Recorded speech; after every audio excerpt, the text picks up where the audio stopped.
కొన్ని అంకెలు ఉంటాయండి, కొన్ని అంకెలు దేవుడు రాయించాడు, వాటికి ఒక ప్రత్యేకత ఉంది. ఇప్పుడు 1 దేవుడు ఒక్కడే అని అర్థం, 3 త్రియేక దేవుడు తండ్రి కుమార పరిశుద్ధాత్మ, ఆ తర్వాత 7 అంటే సంపూర్ణం, 40 అంటే 40 దినాల ఉపవాసాలు.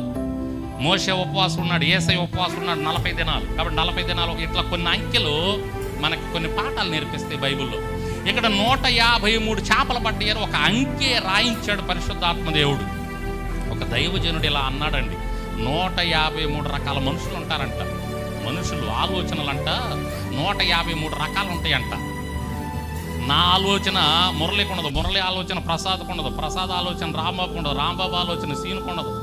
ఇలా ఒక్కొక్కరు ఆలోచనలు ఒక్కో రకంగా, ఇట్లా మనిషి అంట 153 రకాలుగా ఆలోచిస్తాడంట. అదే లాస్ట్. పేతురికి అక్కడ కూడా ఒక పాట నేర్పిస్తున్నాడు. పేతురు, నిన్ను మనుషులను పట్టు జాలర్లుగా చేస్తానన్నాడు. దేవునికి స్తోత్రం.